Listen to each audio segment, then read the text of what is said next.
Arthur Schopenhauer stands out as one of the first philosophers to truly challenge the meaning of existence, blending Eastern and Western philosophies and elevating the arts to a central philosophical concern. His perspective, often regarded as one of the darkest and most thorough in Western thought, left a lasting imprint. Born in 1788 in what is now Gdansk, Poland, he relocated with his family to Hamburg, Germany, at the age of 5. His father, a prosperous merchant, expected him to follow a similar career path, but young Schopenhauer showed little interest in business. Instead, he was drawn to intellectual pursuits.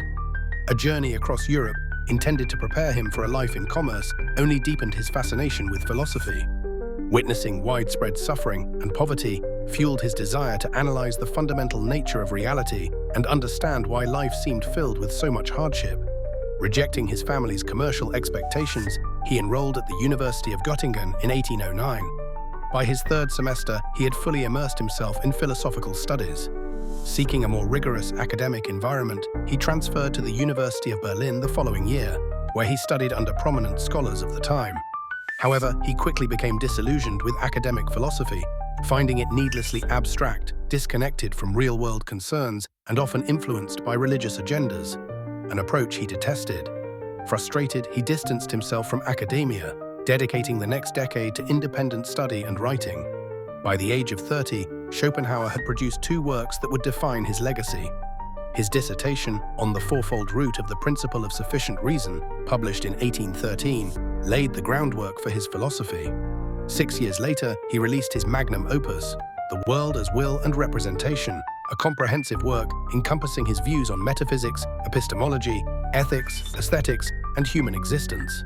While these writings would later shape Western thought, they were largely ignored at the time.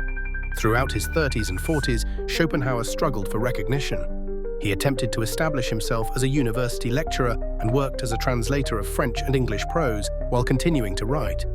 Yet he found little success. His lectures were poorly attended, his translations received little notice, and his philosophical works remained overlooked.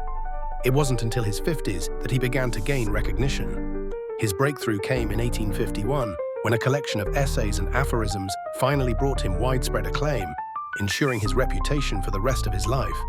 He remained in the public eye until his death in 1860 at the age of 72. Schopenhauer's philosophical framework was heavily influenced by Immanuel Kant, whom he saw as laying the foundation for transcendental idealism. In Schopenhauer's view, he was simply completing Kant's system. He argued that the world as we perceive it is merely a mental construct shaped by our senses and cognition. Reality, as it exists outside of our experience, is fundamentally unknowable. While Kant suggested that objects exist independently of perception, Schopenhauer took a more radical stance. He posited that beyond our subjective experience, there is no multiplicity of objects at all, only a singular underlying force that exists beyond time, space, and conceptualization. To explain this force, Schopenhauer looked inward, examining human experience from within the body. He argued that the only thing we can truly know beyond mere representation is the internal drive we experience firsthand. This relentless, unconscious urge for survival, nourishment, and reproduction he called the will to live. In his framework, existence is composed of 2 dimensions: the world as it appears to conscious perception, and the underlying, unified force of the will, hence the title of his seminal work, The World as Will and Representation. The term will can be misleading, as it might suggest deliberate intention or conscious purpose. But for Schopenhauer, it was an aimless, blind force, with no goal beyond its own perpetuation. Everything in the material world operates under its influence, constantly striving, consuming, and evolving to sustain itself.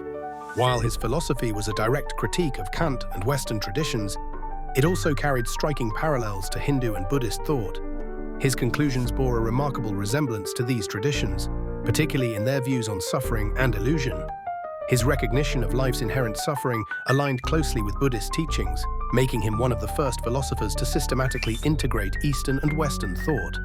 Much like Buddhism, Schopenhauer's worldview was steeped in unrelenting pessimism. Unless suffering is the very purpose of life, then our existence has utterly failed in its aim, he declared.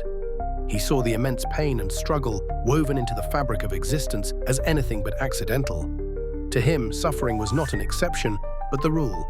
Every hardship may seem like an isolated misfortune, but in reality, it is simply a manifestation of life's fundamental nature. He viewed the will as a cruel, deceptive force that compels individuals to pursue desires, only to keep them trapped in an endless cycle of dissatisfaction. Since the will has no ultimate fulfillment, and since humans are mere expressions of it, true contentment is unattainable. People are doomed to chase fleeting pleasures, believing happiness awaits them, only to be met with inevitable disappointment. Human life must be some kind of mistake, he wrote. For man is a being plagued by endless needs and desires, and when they are satisfied, he gains nothing but a brief escape from suffering, only to be overtaken by boredom. To counter this despair, Schopenhauer proposed two possible remedies. The first was immersion in the arts and philosophy, which he saw as offering a temporary escape from life's struggles. The second was asceticism, the renunciation of desires and indulgences, reducing one's needs to the bare essentials. He believed that by denying the will, one could ultimately transcend it. However, he acknowledged that such extreme discipline was beyond most people's capability. For the average person, he advised abandoning the pursuit of happiness and instead focusing on minimizing suffering. The best way to avoid misery is not to expect happiness, he suggested. Schopenhauer also saw artistic creation and appreciation as an alternative path to relief. He believed that great art had the power to expose the true nature of reality, stripping away illusion and providing profound insight. Through deep engagement with art, individuals could momentarily transcend the turmoil of existence. This idea positioned him as one of the first philosophers to give serious weight to aesthetics, earning him the title of the artist's philosopher. Despite the significance of his work, Schopenhauer's claims about the nature of reality remain deeply speculative. Some of his insights are compelling, while others may be impossible to prove. Attempting to use reason to define a realm that supposedly lies beyond reason creates an inherent contradiction. What exactly is the will? Where does it originate? How can it be known?